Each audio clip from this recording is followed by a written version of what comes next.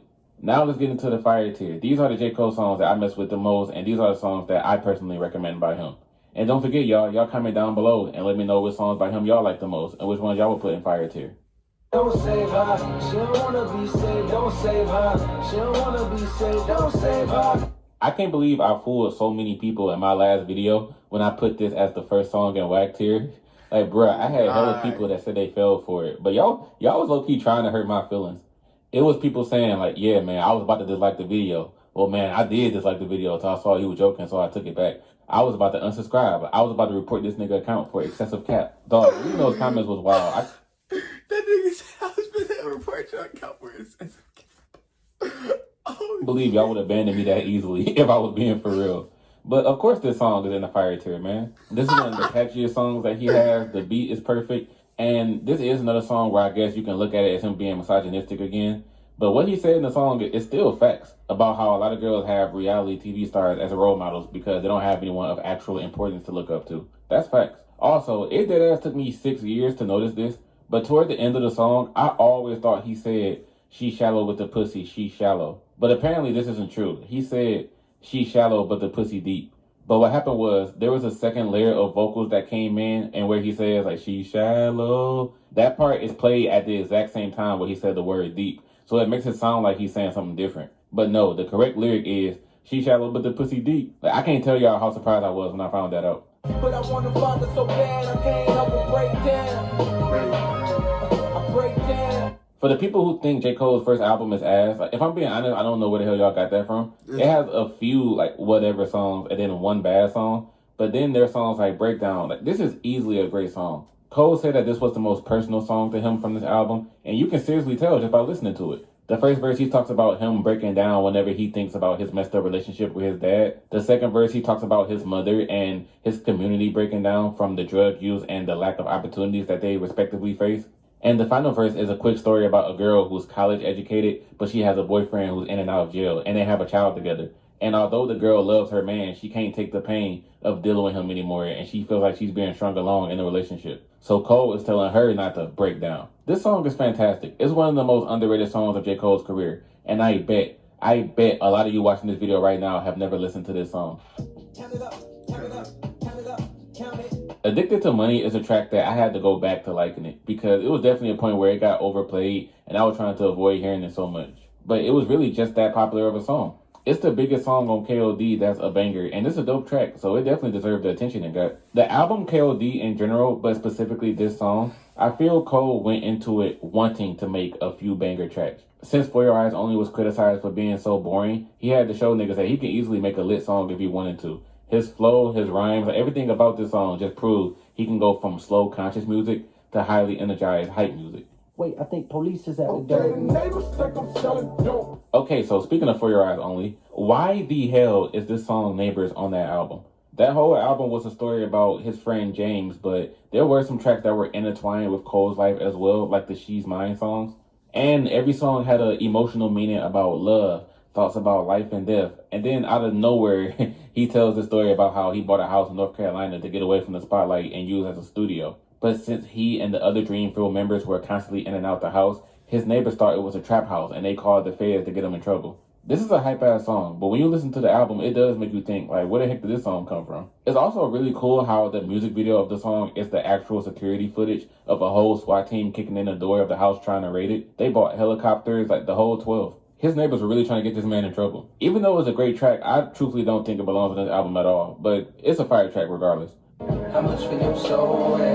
How much for your soul? One of the reasons I like this song because I was someone who, like, I would get jealous of people who were younger than me that was doing better than me. Like, I don't know if y'all ever felt this way, but it low-key hurt when you're a young adult, like 20 or 21, and you see a 17 or 18-year-old who got way more money than you, a car, like they own place, like all that junk already. So I instantly liked this song when I saw that Cole was saying he hated seeing rich guys spending all their money and he was still broke. But then he talked about how even when he got his own bread, like it wasn't bringing him happiness. And he mentions how he doesn't want to waste his time in the spotlight because he knows that there are some people who would kill to have the position he's in.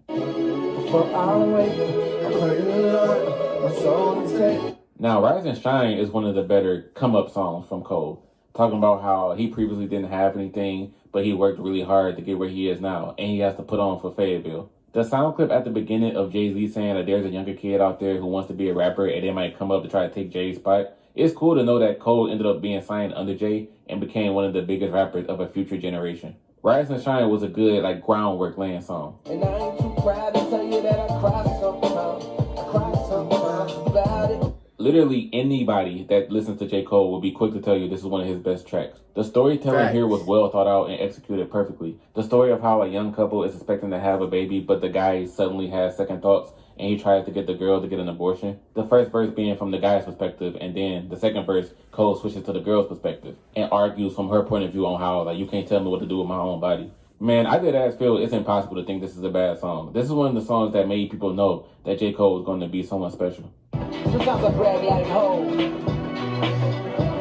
This man started off this album bringing in that brash energy and let people know that he was not playing. Since J. Cole was signed under Jay-Z, he decided to play on the rumor that Jay-Z is part of the Illuminati. And he talks about how, why would these white elites even want a black guy like Hov in that organization? And then he jokes that he himself is going to join because he knows people are going to be dumb enough to believe it. Now, I'm not going to lie. The first verse of this song probably has the worst set of bars of any J. Cole song. That entire part about homosexuality and calling people the F word, that entire part was insanely cringy, uncomfortable, and just uncalled for. He tried to justify it by saying, if you feel offended by that, that just shows you're homophobic. Nigga, no. That was just a very unnecessary thing to include in the song. Said you the one, yo, why you make that shit? I can't believe I let Nas down. So you should all know the story of this song by now. Nas heard J. Cole's song Workout, and he was disappointed that a rising star like Cole can go from being lyrical to making such a bubblegum pop song. And once J. Cole heard that Nas didn't like it, he made Let Nas Down to let him know that he was just playing the white man's politic game. And that he knows what he came in the rap game to do, so he won't let him down from here on out. We all know this is a great song. Now, one day I did read a very, very interesting take about this song. I was reading the reviews about the Born Sinner album, and someone called Let Nas Down one of the worst songs on the project. And they said it was because they think it's pathetic that a grown man would be that upset that another grown man didn't like one of his songs, that he would make a new song saying, oh my gosh, I can't believe I disappointed you. If Nas didn't like it, Cole should have just said, whatever, I know what I'm doing in my career and kept it pushing. Right. So we all know that Nas is one of J. Cole's idols. So of course he was hurt when he heard that Nas didn't like the song. But when I saw that take, I was actually taken aback because I never actually heard someone say that about this song. But y'all let me know what y'all think about that.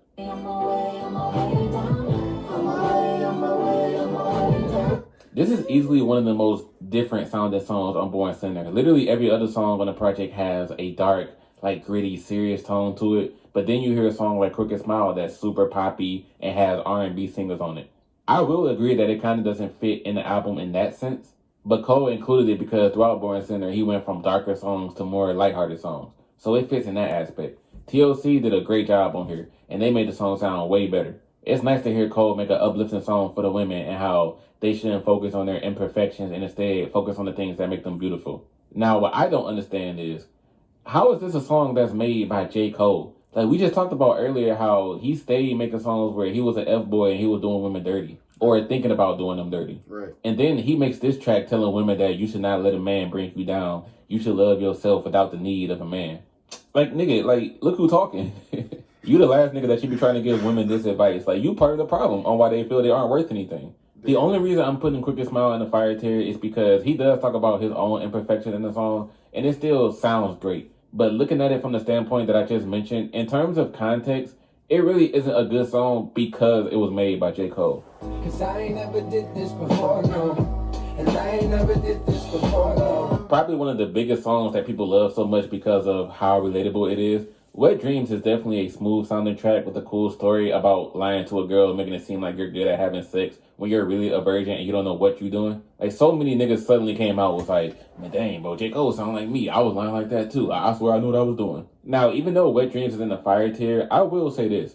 Wet Dreams is a song where you really have no reason to listen to it multiple times. After your first few experiences with the song where you hear the story, you know what the song is about, you like how it sounds, whatever. After listening to the song 3 times, you will never be in a situation where you will have a reason to put this on. The story of the song is nice, but it's not a story that you would want to hear multiple times because then it might just start feeling like uncomfortable. So I think it's great, but it has no replay value if we being honest. Bitches come and go, you know that. Money come and go, you know that. Why the hell did Kendrick Lamar not have a verse on this song? These two are some trolls for this. Kendrick's smooth voice throughout the whole chorus sounds good, especially the money come and go, money come and go. But on this track, Cole goes back and forth between his temptations with women again, and then he flaunts about being the next big thing in the rap game.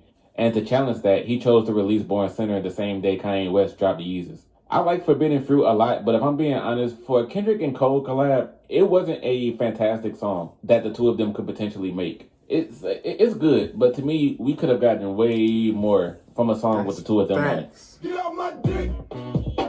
Whoa. Fuck on my dick. Get out my dick. GOMD is another J. Cole song that grew on me. My first time checking out 2014 Forest Hill Drive, this is probably the biggest song that got on my nerve. And it was really just that voice on the hook. I know the reason you feel the way. I know who you gonna be. Get off my dick. Wow. It took me a while to not get annoyed by that part of the song. But this song does a great job of pushing the story forward in this album. In St. Tropez, it talked about how Cole was on his way to Hollywood. And in this track, he's already there. And he's having a conflict with himself about whether he wants to make mainstream appealing music or music that's true to himself and his character. I like the song, and it's definitely one of the more entertaining songs from the album now. Real niggas don't die. Fall the plot on 745. I honestly hate the beginning of this song more than I hate the beginning of Apparently. That...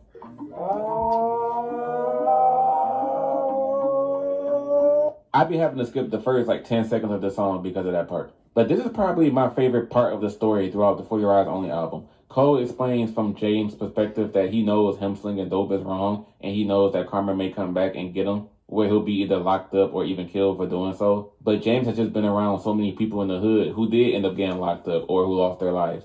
So he wants to do whatever he can to get money and make it out. Like I said, other than the first 10 seconds, this song is actually really nice.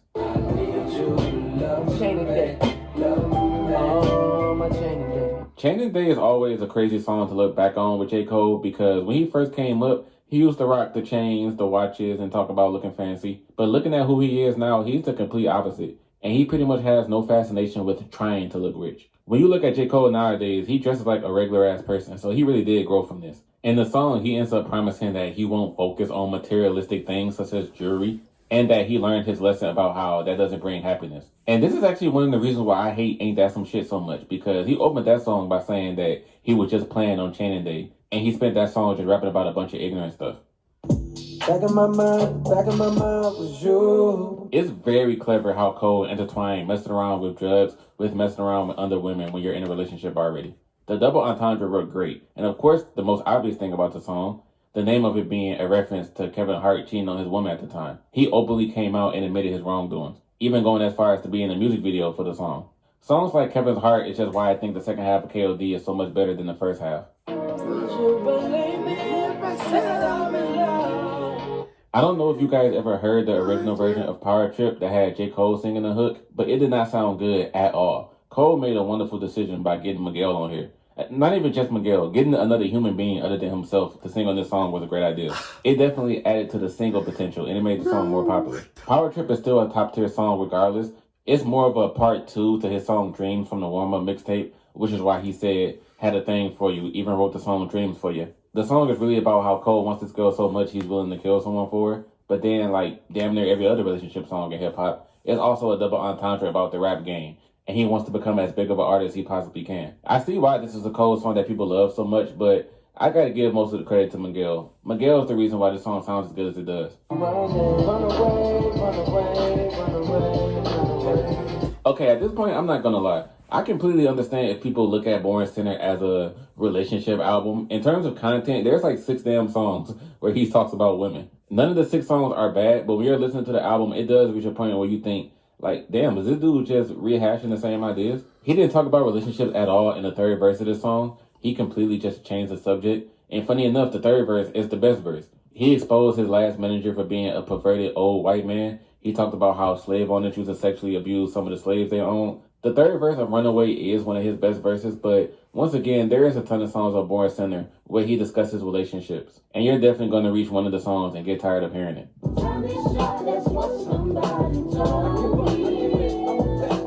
Change is honestly a song I didn't pay much attention to when I first heard it. It wasn't a track that I came back to. But damn, I don't see how this song didn't stick with me at first. Ari Lennox helped this song sound much more soulful and clean. And I don't even like Ari Lennox like that after that one comment she made in her live stream. If you know, you know. If you don't, I'll probably tell you about it in the comments. But even though I don't like her, I love songs that have this type of vibe, while at the same time having a great message, such as how we need to change for the better as a community, from our actions to our mindset. This is easily one of my favorite songs from For Your Eyes Only. Something's got a hold on me. I never understood why this was called an interlude. Like, the track is over 3 minutes. Like, it's pretty much a regular song. I guess it's because it's only one verse, like, but whatever. This song is like the millionth time where J.Cole talked about his mother's addiction and how he was ready to leave for college to get away from seeing her like that. But out of all the songs where he brought up this topic, this is the one where he sounds the most passionate about it, and he put the most effort into it. Mainly because in other songs, he only had like a few lines about it here and there. But here, the entire song is about how he wished he would have jumped in and helped his mother instead of crying and running away to make her deal with her problems on her own. You can just feel how personal this song was to him. Money control niggas, white man control money, laughing like, yeah, my nigga, get your money. This is an interlude done right, and this is a song where rhyming the same word over and over is done right. Every single line other than one or two ended with the word money, and it wasn't in an annoying fashion. My favorite lines were the still broke compared to niggas with old money. I mean the type of niggas that will laugh at Hove money. Because it just shows how crazy it is to see rappers with multi-millions, but there are still many of people that are 10 times richer than they are who have hundreds of millions or even billions. So Cole looks at those people and says he wants to reach their level. That will never happen solely based on rap ability. You're going to have a ton of business ventures to reach billions of dollars. But yeah, more money is hard. Hey, I'ma put us all on the map.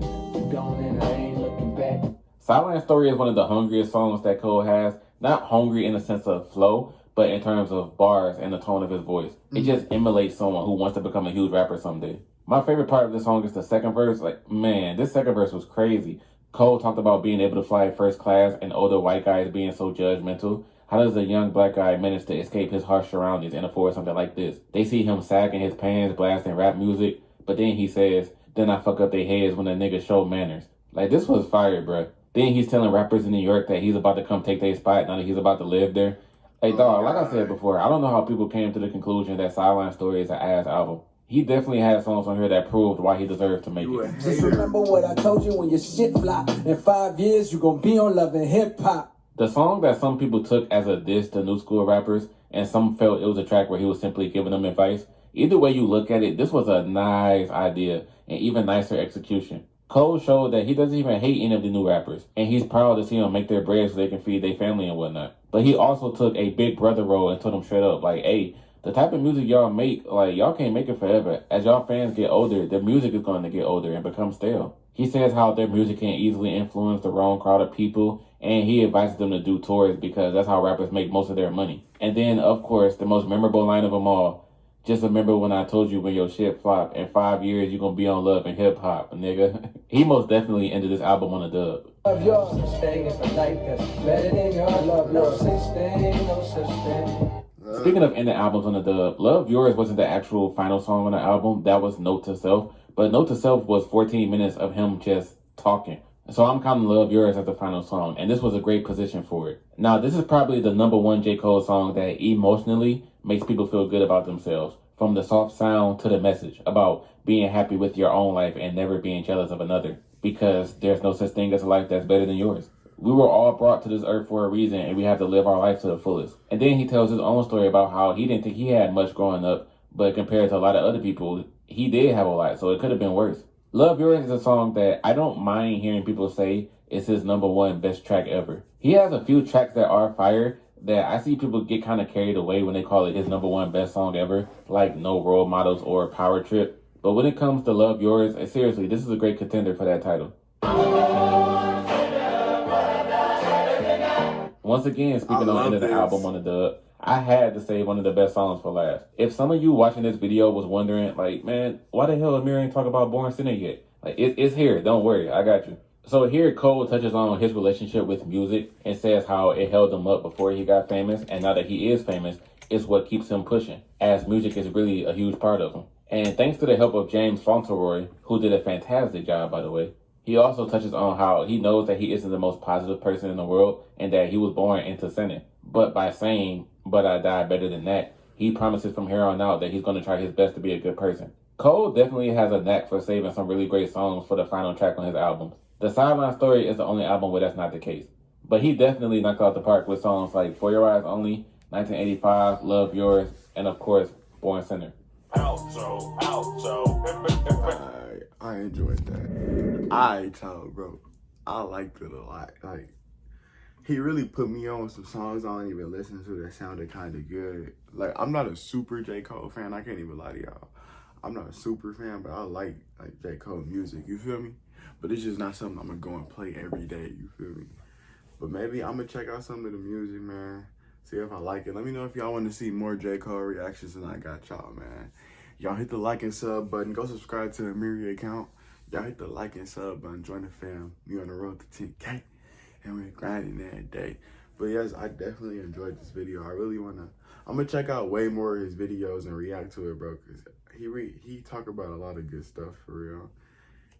And he just ain't annoying with it, bro. Like, I could actually sit there and listen to him for 30 minutes as y'all just saw, for real. But yeah, let me know if y'all messed with it. Let me know if y'all think he was right. He was accurate, bro. Most of it, like, almost every J. Cole song was in the fire tier. Because J. Cole don't make no bad music, honestly. But yeah, y'all, I'm going to see y'all next video. Let's get it.